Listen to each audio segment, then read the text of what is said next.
menjalankan ketaatan kita kepada Allah, karena tidak ada kenikmatan yang paling agung yang selalu diwariskan oleh Allah Subhanahu wa Ta'ala kepada hambanya, melainkan kenikmatan itu adalah kenikmatan ketika seorang hamba diberikan kemudahan di atas ketaatan dia kepada Allah Subhanahu wa Ta'ala. Allah memberikan kenikmatan yang berkaitan dengan keistiqomahan kita di atas ketaatan kita kepada Allah. Itu adalah kenikmatan yang paling agung di antara kenikmatan yang Allah berikan kepada kita sebagai hambanya. Terkadang jemaah sekalian dimuliakan Allah, manusia banyak memikirkan ataupun serta menganggap bahwasanya kenikmatan yang paling agung itu adalah kenikmatan ketika dia diberikan kemudahan dalam segala urusan duniawinya. Ketika dia diberikan kelimpahan rizki dunia, maka sesungguhnya itu dia telah mendapatkan kenikmatan yang paling besar. Padahal para ulama menjelaskan kenikmatan yang paling besar itu adalah bukanlah kenikmatan ketika seseorang itu diberikan kelimpahan rizki, bukan pula ketika seseorang itu diberikan kemudahan yang berkaitan dengan urusan duniawinya. Kenapa? Karena orang kafir pun selalu diberikan kelimpahan harta oleh Allah Subhanahu wa Ta'ala. Orang kafir pun selalu diberikan kemudahan yang berkaitan dengan urusan duniawinya mereka. Lalu apa yang menjadikan kita menganggap bahwasanya kenikmatan yang paling besar ketika Allah memberikan kenikmatan itu kepada kita, itu adalah ketika kita diberikan keistiqomahan di atas ketaatan kita kepada Allah Subhanahu wa Ta'ala. Inilah yang disampaikan oleh salah seorang ulama salaf terdahulu, yaitu Al-Imam Sufyan Ats-Tsauri rahimahullahu ta'ala menyampaikan, kullu ni'matin inna a'dhaman ni'mah luzumul istiqamati fi ta'atillahi jalla jalaluhu. Sesungguhnya kenikmatan yang paling agung, kenikmatan yang paling besar itu adalah kenikmatan ketika seseorang diberikan kemudahan untuk dia istiqomah di atas ketaatan dia kepada Allah Subhanahu wa Ta'ala. Inilah yang menjadikan kita, jemaah sekalian yang dimuliakan Allah, selalu kita memohon dan selalu kita meminta kepada Allah Subhanahu wa Ta'ala yang berkaitan dengan keistiqomahan. Karena kita tidak tahu seperti apa Allah memberikan kemudahan ketika kita diberikan kemudahan untuk menuntut ilmu, seperti apa Allah memberikan kemudahan untuk kita mampu mengamalkan ilmu yang kita dapatkan, untuk kita mampu mengamalkan ilmu yang kita miliki. Karena di situ butuh hidayah. Kalau sekiranya kita sudah mendapatkan ilmu dan mudah untuk kita mengamalkan ilmu yang diberikan oleh Allah Subhanahu wa Ta'ala kepada kita, maka tetap kita mengharapkan hidayahnya Allah Subhanahu wa Ta'ala, mengharapkan keistiqomahan kepada Allah Subhanahu wa Ta'ala. Karena dibalik daripada ketaatan yang kita jalankan tersebut, tetap kita memohon hidayah agar kiranya kita tetap berada di atas keistiqomahan, di atas ketaatan kita kepada Allah Subhanahu wa Ta'ala. Kita perhatikan banyak coretan-coretan yang disampaikan baik di dalam Al-Quran yang ditafsirkan oleh para ulama salaf tentunya, ataupun di dalam coretan-coretan hadis lewat lisan baginda Rasulullah SAW, ataupun terlebih di situ adalah apa yang diungkapkan oleh para ulama berkaitan dengan kisah-kisah orang-orang terdahulu, ketika mereka itu yang awalnya mereka diberikan keistiqomahan oleh Allah Subhanahu wa Ta'ala, diberikan kemudahan untuk mereka mendapatkan ilmu, diberikan kemudahan bahkan untuk mereka mengamalkan ilmu yang mereka dapatkan. Akan tetapi ternyata mereka tidaklah didapatkan di akhir daripada perjalanan kehidupan mereka di dunia, melainkan mereka jauh dari ketaatan kepada Allah Subhanahu wa Ta'ala. Penutup daripada kehidupan mereka di dunia bukanlah suatu kebaikan, melainkan yang menjadikan mereka terjerumus ke dalam nerakanya Allah Subhanahu wa Ta'ala. Kita perhatikan jemaah sekalian yang dimuliakan Allah. Dulu ketika zamannya Nabi Musa alaihissalatu wassalam, di dalam riwayat yang sahih disabdakan oleh Nabi sallallahu alaihi wasallam, itu ada salah seorang sahabatnya Nabi Musa. Sahabatnya Nabi Musa ini bukan korun, Pak ya. Sahabat yang luar biasa.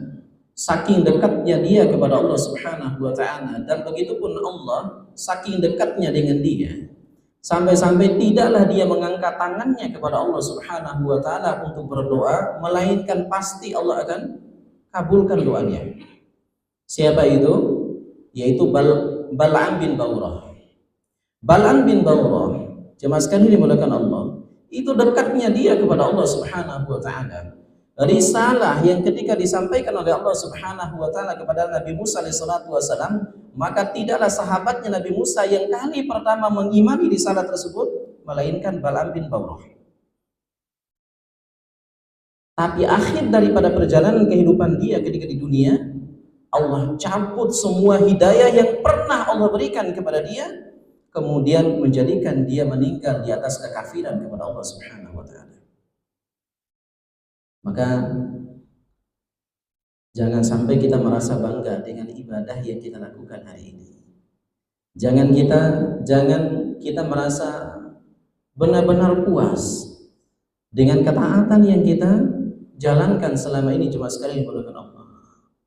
Karena kesuksesan daripada kehidupan kita itu dinilai bagaimana akhirnya. Seperti apa akhir daripada kehidupan kita. Makanya pesan saya, jemaah sekalian dimuliakan Allah, ketika kita habis melakukan ketaatan kepada Allah, misalkan keluar dari majelis ta'lim, keluar daripada majelis ilmu, keluar daripada masjid, keluar dari tempat-tempat di mana kita menorehkan ketaatan di situ, kemudian kita berjalan papasan dengan mungkin orang tersebut jauh daripada ketaatan sebagaimana ketaatan yang kita lakukan. Bahkan mungkin tidak sedikit daripada mereka itu mereka melakukan kemaksiatan bahkan di depan mata kita, kemaksiatan yang mereka lakukan. Maka tutuplah lisan kita untuk kita mencaci maki mereka, tutuplah lisan kita untuk kita menghukumi mereka. Kenapa? Karena kita nggak tahu seperti apa akhir daripada kehidupan manusia. Maka inilah yang disampaikan oleh salah seorang ulama, la tahtakir syakhsan walau ra'aitahu ya'sillah bi akbaril kabair. Jangan pernah kalian mencaci maki pelaku dosa. Sekalipun engkau mendapati, sekalipun engkau melihat sendiri bagaimana dosa besar yang dia lakukan.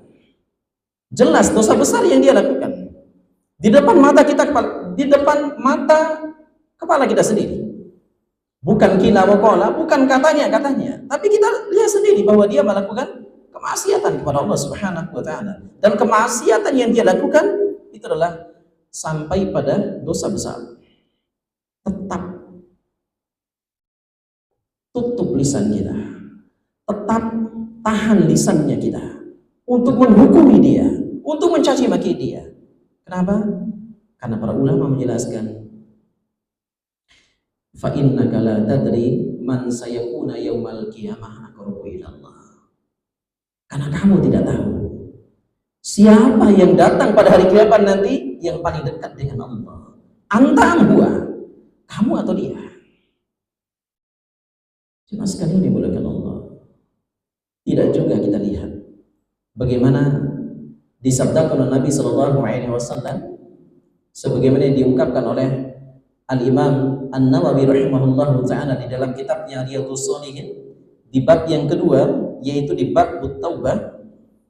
Beliau menyantumkan salah satu hadis yang dikeluarkan Imam Muslim, bahwasanya Rasulullah Shallallahu Alaihi Wasallam menyampaikan ada salah seorang wanita yang profesinya dia di situ adalah sebagai seorang pelacur, tapi tidaklah dia menutup buku kehidupannya dia di dunia, melainkan catatan-catatan itu adalah didapatkan di hadapan Allah Subhanahu wa taala yang menjadikan Allah merasa iba kepadanya sehingga Allah memberikan dia surganya Allah Subhanahu wa taala.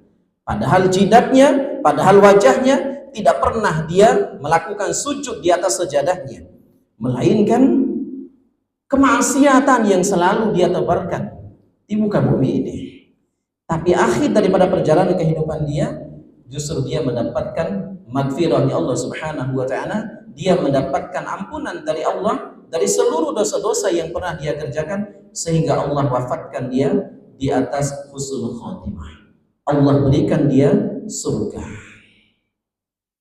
Jemaah sekalian dimuliakan Allah, ada salah seorang sahabat. Sahabat ini luar biasa. Sampai ketika di zamannya Khalifah Abu Bakar As-Siddiq radhiyallahu anhu, itu diangkat menjadi delegasi sunnah, delegasi risalah sunnahnya Rasulullah SAW. Sahabat yang paling kuat menjalankan sunnah Nabi SAW, itulah sahabat ini. Itu diangkat langsung oleh sahabat Abu Bakar As-Siddiq radhiyallahu anhu yang sebagai khalifah pertama setelah baginda Rasulullah SAW meninggal dunia. Jemaah sekalian dimuliakan Allah, delegasi sunnah, orang yang benar-benar mengangkat bendera sunnah sepeninggalan baginda Rasulullah SAW, yang diangkat langsung oleh sahabat Abu Bakar As-Siddiq radhiyallahu anhu. Tapi akhir daripada kehidupan dia justru sebaliknya. Dari seorang pelacur tadi, waliyadzubillah. Akhir daripada kehidupan seorang pelacur tadi, justru dia menutup buku kehidupannya di dunia untuk mendapatkan magfirahnya Allah Subhanahu wa taala, menjadikan dia mendapatkan surganya Allah. Tapi ini orang yang diangkat oleh khalifah yang mulia, yaitu sahabat Abu Bakar As-Siddiq radhiyallahu anhu yang sebagai delegasi sunnah. Orang yang luar biasa menjalankan sunnah, istiqomahnya dia di dalam menjalankan sunnah Nabi SAW. Tidaklah sunnah ketika Rasulullah SAW itu mencontohkan satu sunnah saja, melainkan pasti sahabat ini mampu untuk menjalankannya. Tapi akhir daripada kehidupan dia, justru dia dinyatakan murtad dari ajarannya Rasulullah SAW. Dia meninggal, ia menjadikan dia dimasukkan Allah Subhanahu wa taala ke dalam neraka yang tentunya pasti kekal di dalamnya, waliyadzubillah. Jemaah sekalian dimuliakan Allah, ini tentunya cukup yang menjadi pelajaran buat kita semuanya, untuk kita sekali lagi tidak berbangga-bangga diri, tidak menjadikan diri kita merasa puas ketika Allah memudahkan kita untuk menjalankan sunnah Nabi SAW. Tidak merasa puas dan tidak merasa bangga, yang menjadikan disebabkan karena kita hingga saat ini kita masih mampu berada di atas ketaatan kita kepada Allah Subhanahu wa taala. Karena kita tidak tahu akhir daripada kehidupan kita, yang menjadikan kita terus memohon hidayah tersebut. Jemaah sekalian yang dimuliakan Allah, yang tentunya terlebih hidayah tersebut selalu kita minta itu seusai sholat subuh. Itu sunnah Nabi SAW. Ya Pak ya, Bapak, ada ibu-ibu juga Pak ya. Ya, karena ini terus terang saya merasa rindu Pak dengan masjid ini. Ya karena saya diundang sebelum-sebelumnya itu bisa sekali 2 atau 3 tahun Pak ya, kecuali khutbah Jumat lah. Makanya ketika kemarin di WA sama Ustadz hari ini untuk menyempatkan setiap Ahad kedua, ya, Ahad kedua, ya saya sampaikan tunggu duhur nanti Ustadz ya, nanti anak konfirmasi kembali. Karena memang seharusnya Ahad kedua itu saya sudah ada jadwal dekat rumah di Karanggan Permai. Nah, cuman karena saya merasa rindu dengan masjid dan juga jamaah di sini. Dulu saya masih sekolah, sering sholat di sini, Pak. Ya, waktu Ustadz Husain, ya, waktu sama Ustadz Husain. Ustadz Husain tinggal di belakang sini nih, di TK itu, waktu itu. Ustaz Idang tahu lah.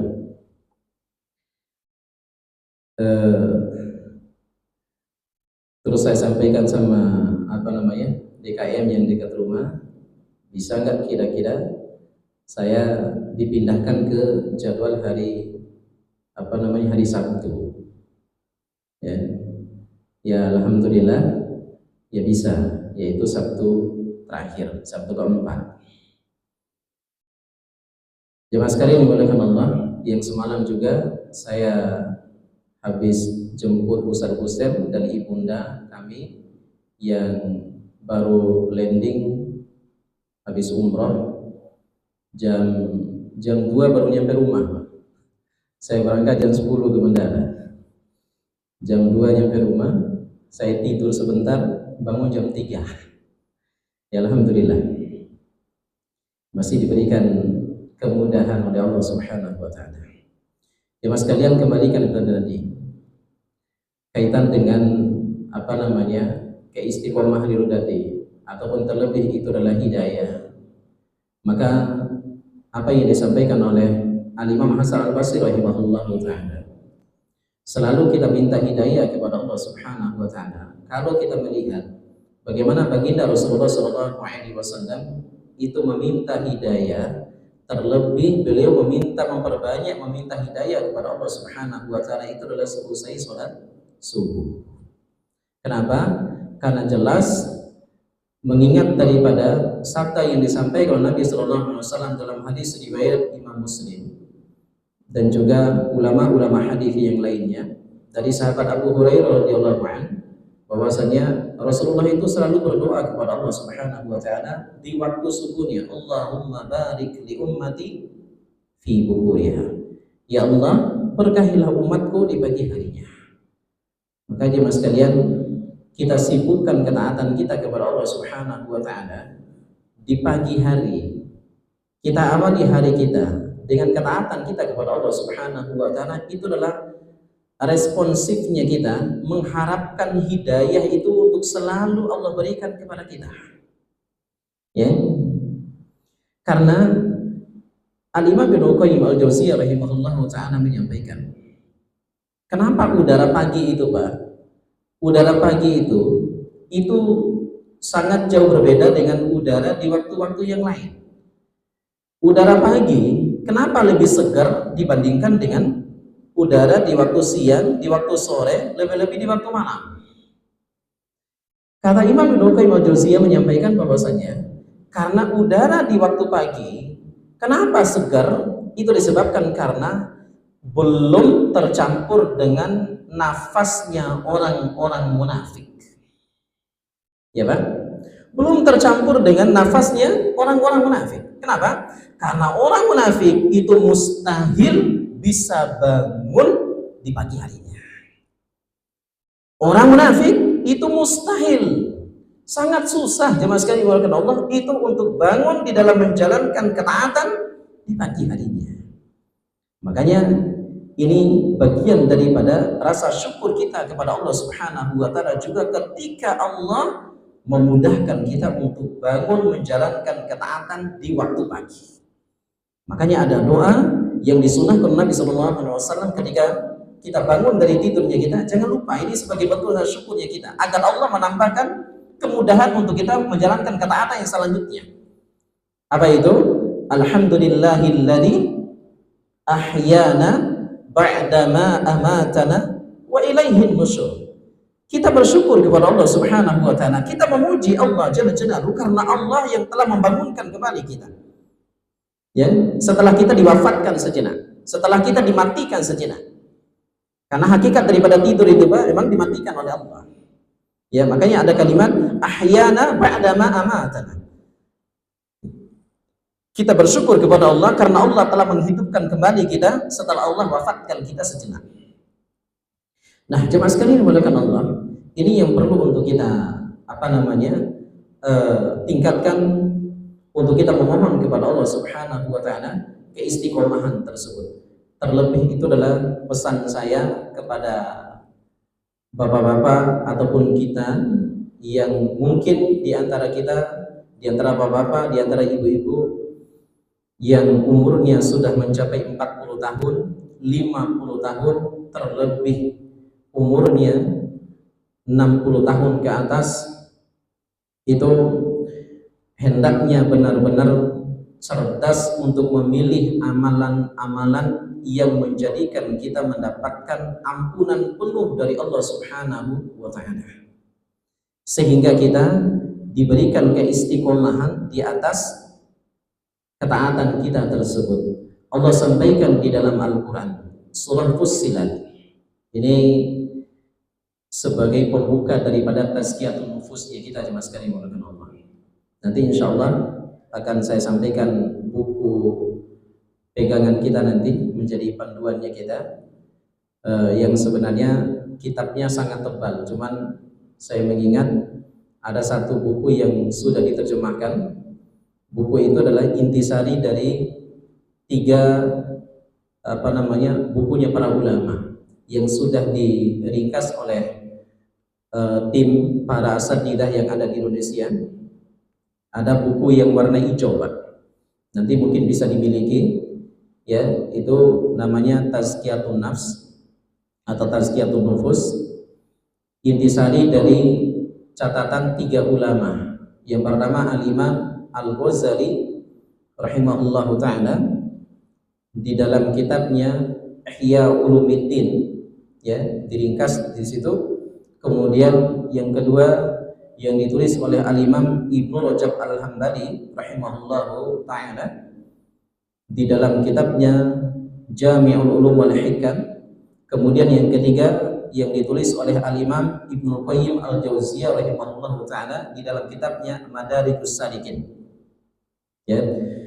Nah, jemaah sekalian mulakan Allah, sedikit kita sampaikan satu ayat di dalam Al-Quran yang menjadi dasar pijakan di dalam kita meraih ampunan serta keistiqomahan di hadapan Allah Subhanahu wa ta'ala di atas ketaatan kita kepadanya.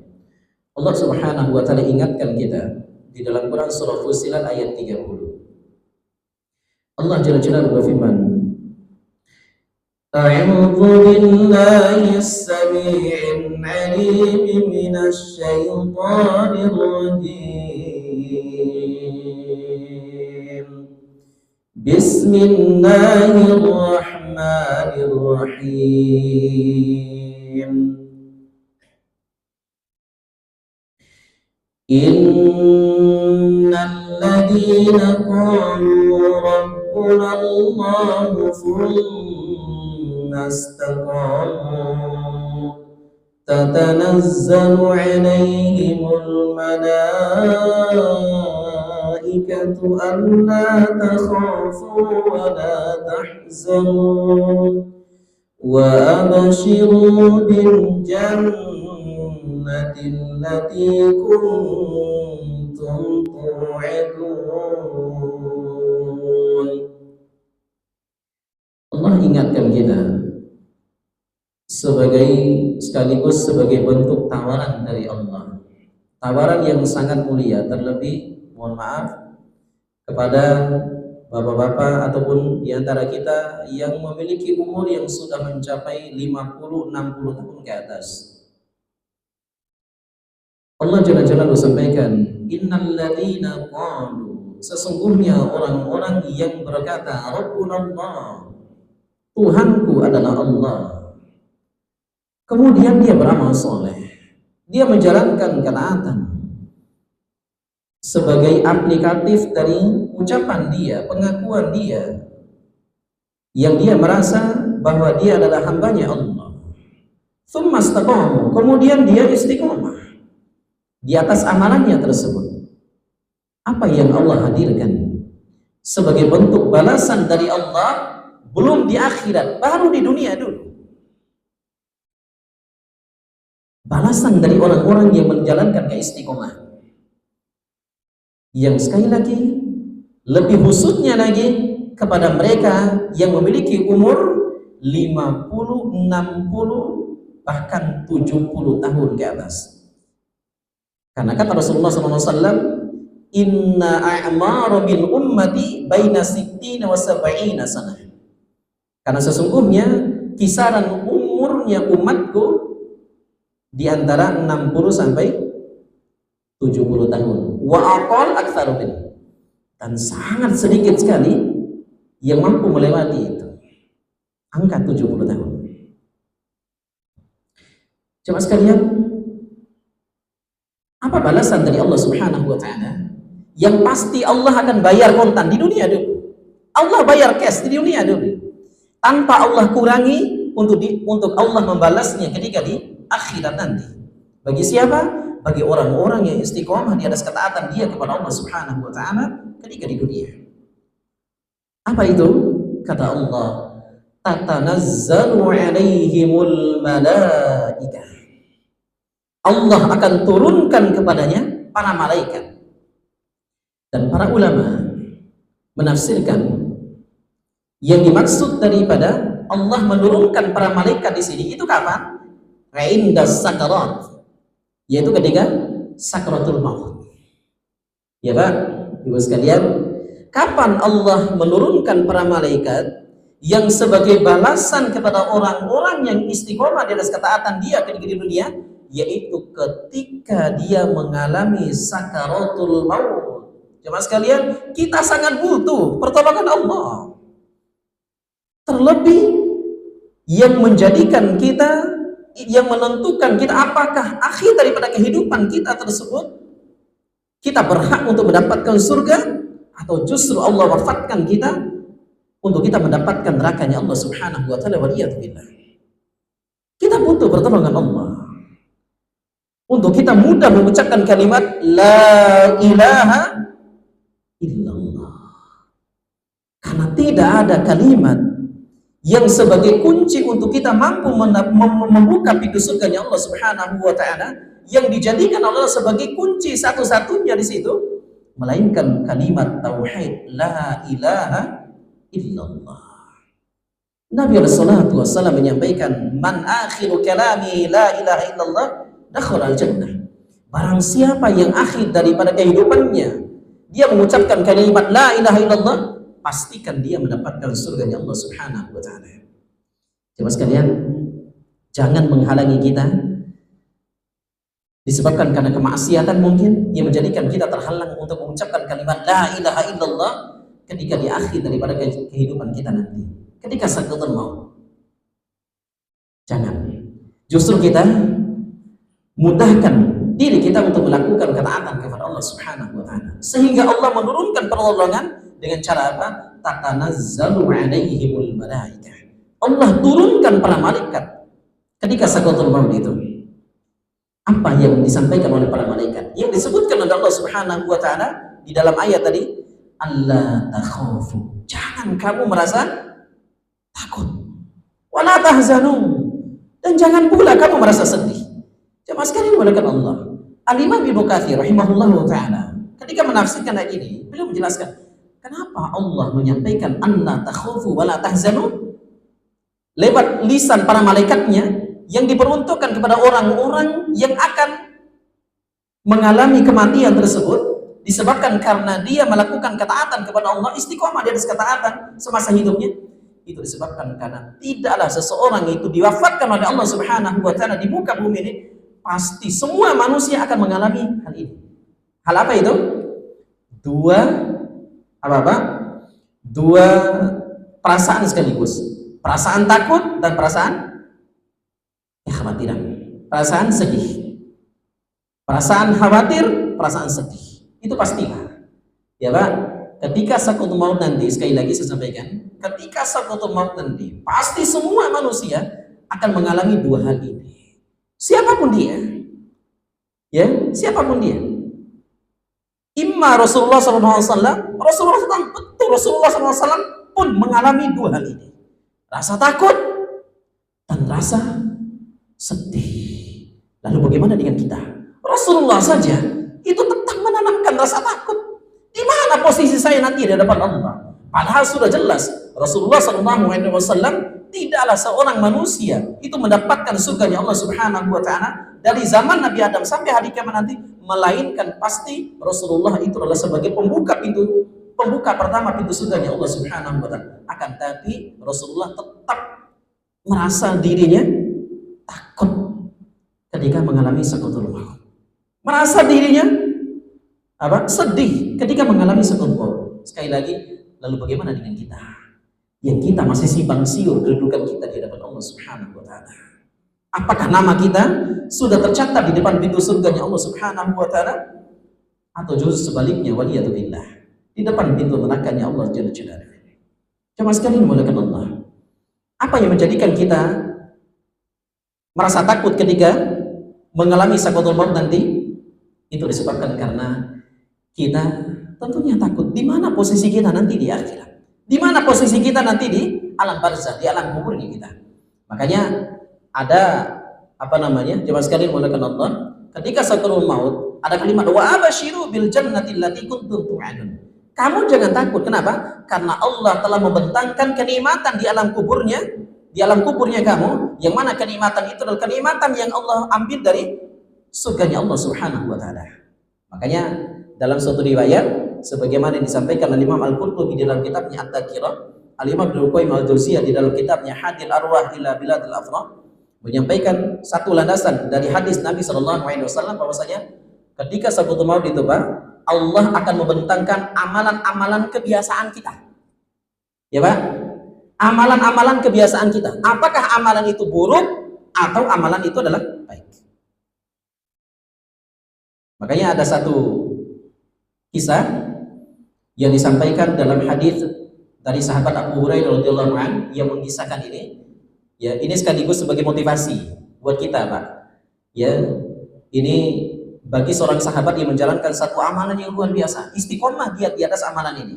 Suatu ketika Rasulullah SAW ketika hendak mengimami sholat sebagaimana biasa, ya, Rasulullah menyampaikan sawu suhufakum, kemudian melihat semua bagaimana para sahabatnya di situ.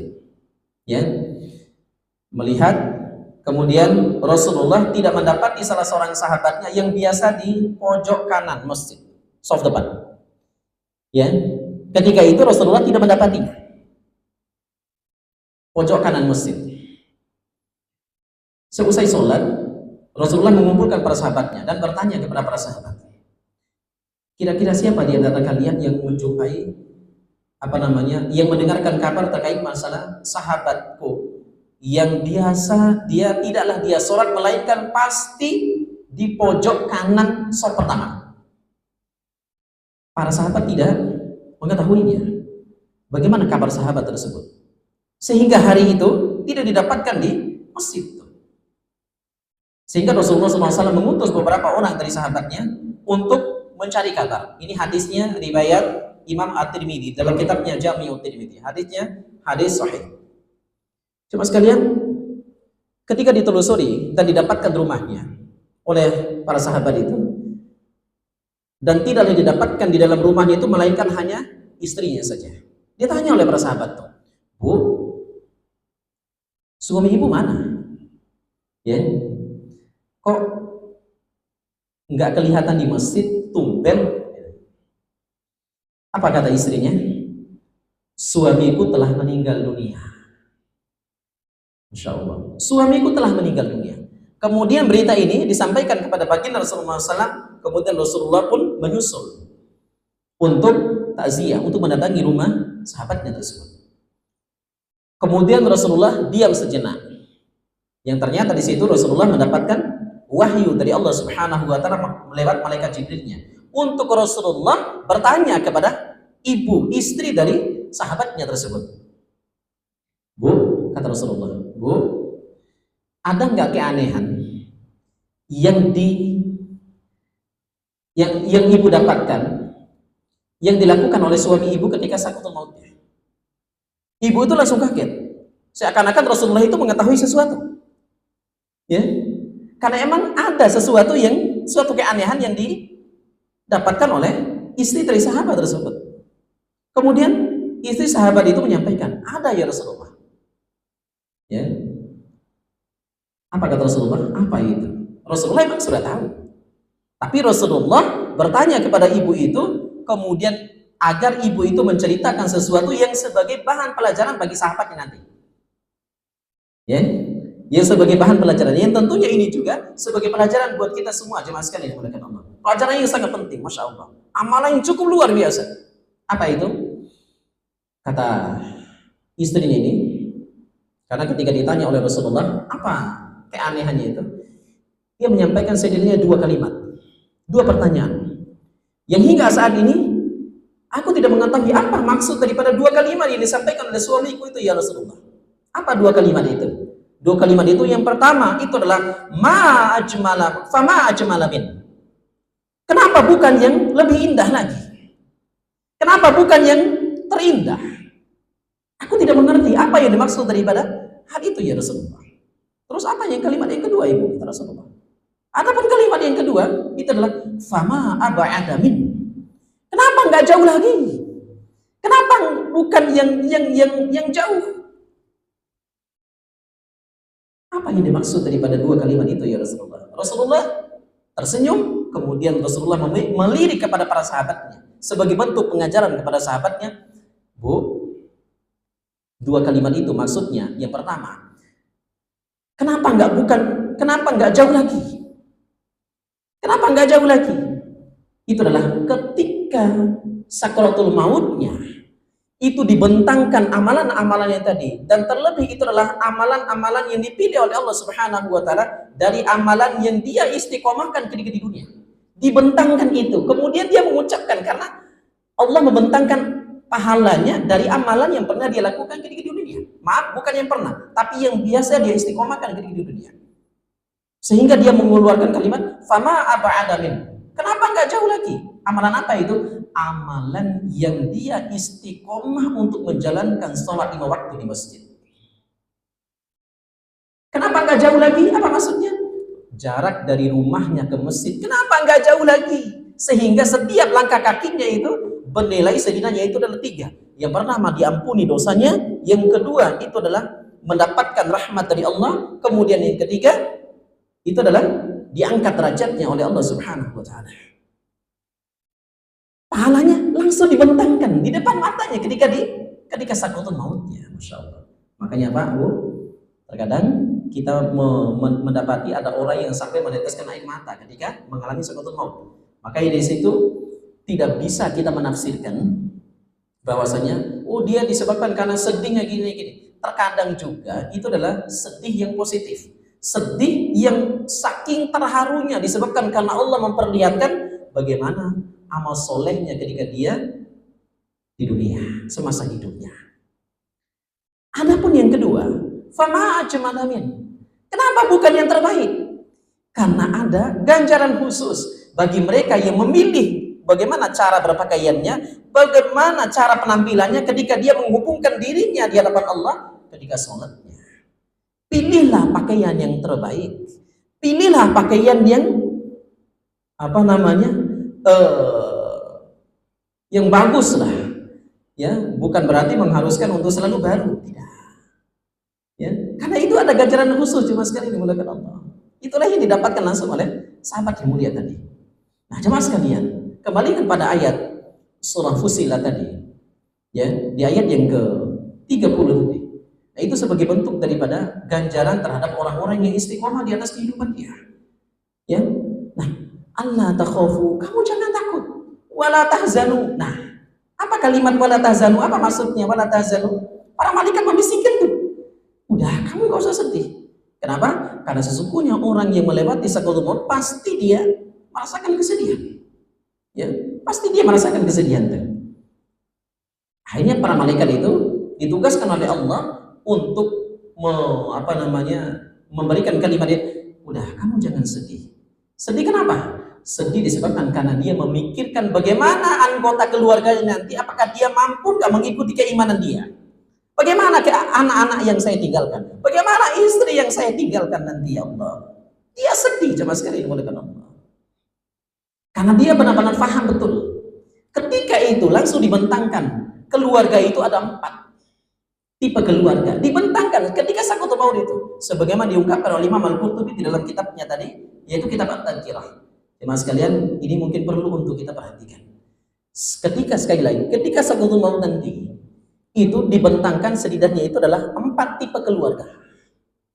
Ya, berdasarkan kajian-kajian para ulama dari hadis-hadis Nabi SAW yang tentunya hadis-hadis. Yang pertama, tipe keluarga yang pertama adalah tipe keluarga yang ketika di dunia mereka sama-sama saling mencintai karena Allah. Maaf, mereka saling mencintai, hidup bersama, rukun luar biasa, harmonis luar biasa. Akan tapi ketika di dunia mereka menjadi musuh antara satu sama yang lainnya. Mereka saling cakar menyakar antara satu sama yang lainnya. Waliyadzubillah. Mereka tidak diperjumpakan ketika di akhirat. Mereka disatukan ketika di dunia, mereka diperjumpakan ketika di dunia, akan tapi mereka dicerai-beraikan oleh Allah ketika di akhirat. Selama-lamanya mereka tidak akan pernah berjumpa. Siapa mereka ini? Tentunya orang kafir, tentunya orang munafik, tentunya orang musyrik. Apakah orang muslim ada? Banyak juga orang muslim. Makanya jangan sampai kita termasuk daripada kelompok yang bernama ini, jemaah sekalian dimuliakan Allah. Ketika kita mengarungi kehidupan rumah tangga di dunia ini, ya Pak, Bu, ya, jangan sampai kita mau masuk surga sendiri gitu. Kita perhatikan bagaimana keluarga kita. Kita perhatikan bagaimana anak kita. Bagaimana ibadahnya anak kita. Bagaimana ibadahnya istrinya kita. Makanya pesan saya, maaf, ini kalau belum dilakukan, mulai besok Pak, pastikan sebelum kita keluar dari rumah kita untuk mengerjakan sholat subuh khususnya, pastikan jangan kita melangkah untuk keluar dari rumah kita sebelum kita memastikan anak dan istri kita sudah bangun terlebih dahulu. Kita ingin benar-benar melakukan hubungan yang benar-benar erat, bukan hanya di dunia, akan tetapi kita dipersatukan kembali di akhirat nanti. Ya. Nah, itu tipe keluarga yang dibentangkan oleh Allah Subhanahu wa taala, diperlihatkan oleh Allah kepada seluruh manusia yang ketika dia mengalami sakaratul maut. Apakah kamu termasuk daripada ini? Itu kata Allah. Ya. Siapa mereka ini? Tipe keluarga ini, tipe keluarga yang tidak memperhatikan bagaimana keluarganya yang lain. Ya. Bahkan mereka sama-sama kafir. Mereka sama-sama meninggalkan ketaatan kepada Allah Subhanahu wa taala. Kemudian yang kedua, siapa tipe yang kedua ini? Yaitu tipe keluarga yang mereka tidak pernah berjumpa di dunia, akan tapi mereka disatukan dan diperjumpakan oleh Allah Subhanahu wa taala ketika di akhirat. Ya, mungkin kita tidak pernah berjumpa dengan setidaknya nenek dan kakeknya kita, Pak. Ya, Pak ya.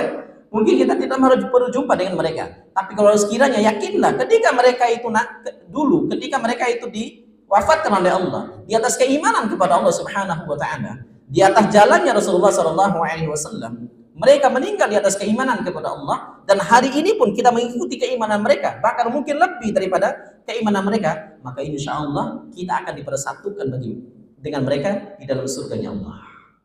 Walaupun ketika di dunia kita tidak pernah berjumpa dengan mereka. Ya, ini yang terkadang kita memahami juga, ada orang tua yang baru melahirkan anak, kemudian anaknya meninggal dunia. Ya, dia mungkin tidak pernah berjumpa dengan anaknya, ya, di masa besarnya anaknya dan lain sebagainya, tapi mereka diperjumpakan oleh Allah Subhanahu wa taala ketika di akhirat. Kemudian ada tipe yang ketiga, tipe keluarga yang ketiga. Siapa tipe keluarga yang ketiga? Tipe keluarga yang ketiga adalah mereka yang ketika di dunia itu sama-sama saling mencintai, akan tapi di akhirat mereka, subhanallah, sebagaimana tipe yang yang pertama tadi. Kalau tipe yang pertama saling cakar menyakar. Kalau tipe yang kedua ini, yang ketiga ini, justru mereka menjadi musuh antara satu sama yang lainnya. Menjadi musuh.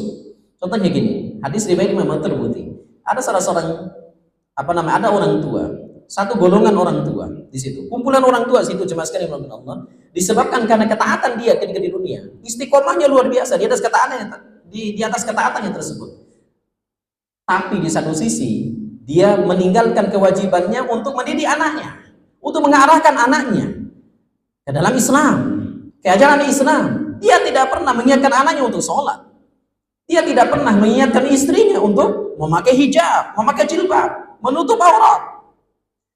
Ketika nanti di akhirat, di dalam hadis riwayat Imam Tirmidzi, hadisnya hadis hasan, yang walaupun tidak sampai derajatnya sahih, Nabi SAW mengungkapkan para orang tua tersebut, apa kata Allah? Udkhulul jannah, ya fulan udkhulul jannah. Wahai fulan, masuklah kamu ke dalam surga. Udkhulil jannah. Kamu masuk ke dalam surga. Tinggal satu langkah dia masuk ke dalam surganya Allah Subhanahu wa taala. Pintu surga sudah terbuka lebar. Apakah dia sampai masuk ke dalam surga? Enggak jadi, jemaah sekalian. Kenapa? Karena ada suara yang datang dari nerakanya Allah Jalla Jalaluhu. Kata Rasulullah, apa kata suara tersebut? Ya Rabbi, ma radaitu anna finnar wa walidayya fil jannah. Wahai Rabbku, aku tidak ridha dengan ketetapanmu. Aku enggak mau dengan ketetapanmu. Ya, engkau memasukkan aku ke dalam neraka, sedangkan engkau memasukkan kedua orang tuaku ke dalam surga. Engkau paham, engkau lebih paham ya Allah. Engkau lebih melihat, engkau maha melihat ya Allah. Bukankah ketika di dunia aku masuk ke dalam neraka hari ini, bukan itu disebabkan karena kemaksiatan? Betul. Kemaksiatan yang aku lakukan itu disebabkan karena orang tuaku dulu yang memfasilitasinya. Aku masuk ke dalam neraka disebabkan karena aku bermaksiat lewat HP-ku. HP-ku difasilitasi oleh orang tua. Aku pergi keluyuran ke sana kemari pakai kendaraan motor, bahkan mungkin mobil. Fasilitas dari mana? Dari orang tua aku. Aku meninggalkan ibadah. Wajar disebabkan karena orang tuaku tidak pernah memperhatikan aku. Orang tuaku betul itu rajin ke masjid, tapi aku tidak pernah diajak ke masjid. Orang tuaku betul rajin membaca Al-Quran, tapi satu huruf pun dari abatasa tidak pernah aku diajarkan oleh orang tuaku. Dia sangat lalai pendidikannya terhadapku. Subhanallah. Ini yang menjadikan keluarga ini, coba sekalian, maaf, orang tua ini tidak jadi masuk ke dalam surganya Allah Subhanahu wa taala. Yang menjadikan dia masuk ke dalam neraka. Musuh. Anaknya tersebut menjadi musuh, waliyadzubillah. Kemudian tipe keempat itulah tipe keluarga yang sama-sama mereka di dunia sama-sama saling mencintai di dunia, mereka hidup bersama di dunia harmonis. Begitupun di akhirat mereka dipersatukan kembali di atas ikatan cinta karena Allah Subhanahu wa taala. Mereka dimasukkan Allah ke dalam surga sama-sama satu keluarga tersebut. Itu yang disebutkan Allah Subhanahu wa taala di dalam Quran surah At-Tur. Walladzina amanu wattaba'athum fi dzurriyyatihim imanan alhaqna bihim dzurriyyatahum. Yaitu orang-orang yang beriman dan anak cucu mereka mengikuti keimanan mereka, maka kami akan himpun mereka satu keluarga masuk ke dalam surga. Itu kata Allah di dalam Quran surah At-Tur ayat ke-23 atau 21. Cuma sekali dimulakan Allah. Lagi-lagi kembali ke tadi, itulah salah satu daripada hal yang akan dibentangkan oleh Allah Subhanahu wa taala ketika di Sakaratul Maut nanti. Nah, orang yang lagi-lagi tadi, orang yang istiqomah di atas ketaatan dia kepada Allah Subhanahu wa taala, tentunya anak cucunya kata Allah kata Allah tadi, Allah tahzanu, jangan kamu sedih hati. Kenapa ungkapan ini ada? Karena tadi itu dia memikirkan bagaimana keadaan anaknya, bagaimana keadaan istrinya. Seorang suami yang istiqomah di atas ketaatan dia kepada Allah, dia tidak perlu lagi untuk sedih. Keistiqomahan tersebut sampai diwafatkan oleh Allah di atas ibadahnya itu, dia tidak perlu lagi untuk sedih. Kenapa? Karena Allah sendirinya akan mengurus bagaimana kehidupan anaknya nanti. Mana jawabannya? Dalilnya di dalam Quran surah Al-Kahfi di ayat yang ke-83 atau 82 itu, Pak. Apa kata Allah? Bagaimana perjalanan daripada Nabi Musa alaihissalam dengan Nabi Khidir, ya kan? Nah, kan banyak keanehan tuh yang dilakukan oleh Nabi Khidir, yang didapatkan oleh Nabi Musa alaihissalam. Di antara keanehannya di situ adalah Nabi Khidir membuat satu tembok yang tinggi di situ. Ya, ditanya oleh Nabi Musa, untuk apa ini tembok ini? Ya, sebagai bentuk daripada akhir daripada perjalanan Nabi Musa bersama Khidir alaihissalam. Adapun tembok ini, wa ammal jidar fakana li gulamaini yatimain. Di balik tembok ini ada kanzun, ada harta yang melimpah ruah. Untuk siapa? Liyatimaini, untuk kedua anak yatim. Nah, coba perhatikan ini, Pak. Ibu sekalian, untuk kedua anak yatim. Harta yang melimpah ruah untuk kedua anak yatim. Kenapa kedua anak yatim ini mendapatkan harta melimpah ruah dengan kalimat di situ jemaah sekalian kanzun. Kanzun itu beda dengan mal. Kan harta itu ada dua, Pak, dalam bentuk bahasa Arabnya. Ya, ada malun, ada kanzun. Kalau malun, karena ada namanya zakat mal gitu, Pak ya. Mal, harta. Ya. Kalau mal dalam ilmu balaghahnya bahasa Arabnya, harta yang bentuk mal itu semakin diambil semakin habis. Semakin dipakai semakin habis.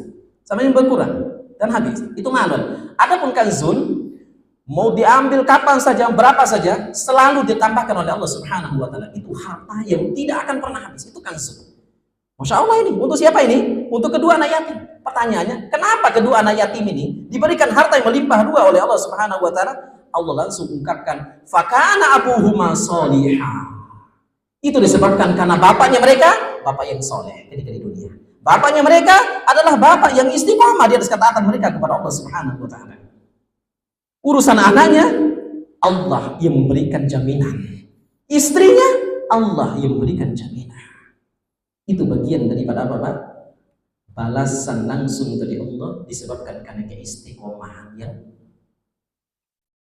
kita jalankan di atas ketaatan kita kepada Allah Subhanahu wa taala. Sebagai penutup, jemaah sekalian dimuliakan Allah, pilihlah satu atau dua amalan semampu kita. Amalan apa yang memudahkan kita untuk bisa istiqomah itu aja, Pak. Ya, Pak ya. Coba pilihlah satu atau dua amalan, Pak, yang mudah untuk kita istiqomahkan, dan emang inilah amalan para generasi salaf terdahulu. Di antara itu para sahabat. Para sahabat itu ada satu amalan yang amalan ininya mereka, masing-masing mereka yang menonjol pada diri mereka masing-masing. Sehingga dengan amalan itulah menjadikan mereka mendapatkan namanya itu di depan pintu surga Allah Subhanahu wa taala. Di antaranya siapa? Di antaranya itulah sahabat Bilal bin Rabah radhiyallahu anhu. Apa kata Rasulullah SAW? Kata Rasulullah, "Ya Bilal, inni sami'tu sautan 'alaik fil jannah." Wahai Bilal, aku mendengar suara sandalmu ada di depan pintu surga. Ada di dalam pintu surga. Ada di dalam surganya Allah. Ketika Rasulullah melakukan Isra dan Mi'raj, mendapati suara sandalnya Bilal itu sudah ada di dalam surganya Allah. Masya Allah. Padahal Bilal bin Rabah belum meninggal dunia. Ya, apa kata para sahabat itu? Ayu amalin amilta, ya Bilal. Amalan apa yang kamu lakukan ketika di dunia, wahai Bilal? Ya, yang engkau istiqomah kami Bilal. Apa kata sahabat Bilal bin Rabah? Ma tawadda'tu illa shallaitu raka'ataini ba'da. Tidaklah aku berwudu melainkan pasti aku mengerjakan sholat 2 rakaat setelahnya. Sholat wudu. Ya, sholat wudu. Tapi diistiqomahkan. Ya Pak ya, diistiqomahkan. Yang kemudian tidaklah Bilal bin Rabah tercatat di dalam pintu surganya Allah Subhanahu wa taala namanya semata-mata bukan disebabkan karena dia mendapatkan amalan jihad, bukan. Padahal dia ini seorang mujahid. Bukan. Kenapa? Karena Allah tidak menetapkan amalan jihad yang menjadikan sahabat Bilal bin Rabah itu masuk ke dalam surga, Pak. Kenapa? Karena hari ini mustahil untuk kita mendapatkan amalan itu. Mustahil untuk kita mengikuti bagaimana perjalanannya sahabat Bilal bin Rabah radhiyallahu anhu. Tapi Allah menjadikan sahabat Bilal bin Rabah itu tercatat di dalam tinta sejarah, sahabat Bilal bin Rabah mendapatkan surga Allah Subhanahu wa taala dengan amalan yang mungkin hari ini itu adalah amalan yang kita remehkan. Yaitu apa? Tidaklah berwudu melainkan pasti apa Pak? Mengerjakan sholat 2 rakaat setelahnya. Maka pilihlah amalan apa yang mampu kita kerjakan, Pak ya. Setiap hari kita kerjakan amalan itu. Mungkin baca Al-Qur'annya kita, Pak. Ya, Pak. Bacaan Al-Qur'annya kita tidak perlu untuk banyak-banyak lah. Cukup 10 juz saja per hari, Pak. Ya, Pak. Enggak usah banyak-banyak. Cukup 10 juz sajalah setiap hari. Ya. Insya Allah mudah lah. Ya. Nah, itu apa yang disampaikan oleh sebagai penutup tadi, yang disampaikan oleh sahabat Ibnu Abbas radhiyallahu anhu ketika beliau menafsirkan satu ayat di dalam Al-Qur'an, ya ayyuhalladzina amanu taqullaha haqqa tuqatih wa la tamutunna illa wa antum muslimun. Jangan kalian mati melainkan dalam keadaan Islam yang benar. Itu kata Allah. Apa kata sahabat Ibnu Abbas? Man 'asha 'ala syai' mata 'alaihi. Siapa yang membiasakan diri dengan sesuatu ketika di dunia, maka pastikan Allah akan wafatkan dia di atas kebiasaannya tersebut. Kita lihat ada orang yang diwafatkan ketika dia membaca Al-Quran, berarti menunjukkan kebiasaan dia semasa hidupnya itu adalah membaca Al-Quran. Kita mendapati ada orang yang dia diwafatkan oleh Allah ketika dia Sujud berarti kerjaan dia semasa hidupnya itulah sujud, sujud dan bersujud kepada Allah Subhanahu wa taala. Tinggal kitanya.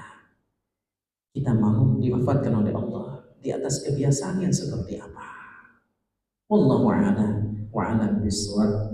Ini mungkin yang sebagai mukadimah awal pertemuan kita pada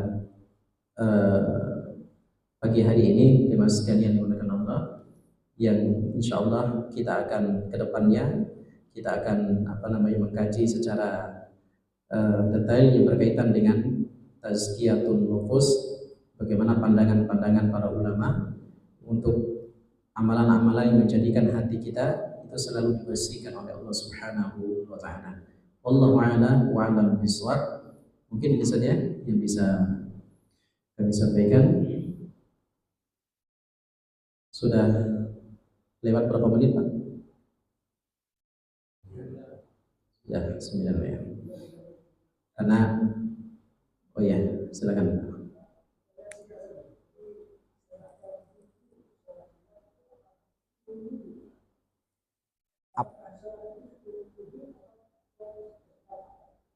Ya, baik.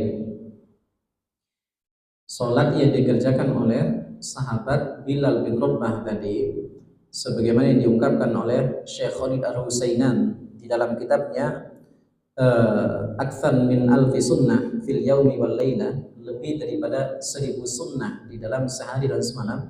Kitabnya cukup bagus, kitab itu. Diungkapkan bahwasanya amalan yang dilakukan oleh sahabat Bilal bin Rabah tersebut itu adalah sunnah wudu yang biasa kita sebut hari ini, Pak. Ya, salat wudu yang biasa kita sebut hari ini.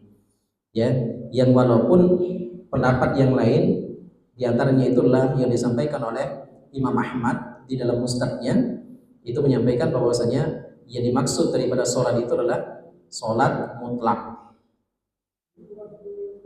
Ya, terlepas daripada perbedaan pendapat apakah salatnya itu adalah salat wudu ataupun salat mutlak, tapi yang jelas dia mengerjakan salat 2 rakaat seusai salat seusai berwudu. Itu Pak ya. Nah, ini juga mungkin menjadi pengingat buat kita. Kalau sekiranya kita biasa berwudu di masjid begitu Pak ya, misal kita berwudu di masjid dari rumahnya kita, misalkan berwudu di masjid, kemudian masuknya kita ke masjid itu tidak jadi masalah, langsung kita gabungkan beberapa niat di dalam satu amalan, selama niat tersebut adalah niat amalan sunnah. Ya, itu dalam usul fikih itu hukumnya boleh, Pak. Ya, contohnya Pak, masuk masjid langsung niat, kan habis wudu tadi, sholat wudu, ya Pak ya, sekaligus sholat tahiyatul masjid. Mungkin karena seusai adzan sudah dikumandangkan juga, berarti sekaligus sholat apa? Qobliyah. Ya Pak ya? Sekaligus sholat qobliyah. Nah, itu hukumnya boleh. Ya, hukumnya boleh selama amalan itu semuanya itu adalah amalan sunnah. Itu boleh digabungkan. Ya, wallahu a'lam wa a'lam bishawab. Mungkin kita cukupkan sekian. Kita akhiri dengan membaca doa kafaratul majlis. Subhanakallahumma bihamdik, asyhadu an la ilaha illa anta, astaghfiruka wa atubu ilaik. Assalamualaikum warahmatullahi wabarakatuh.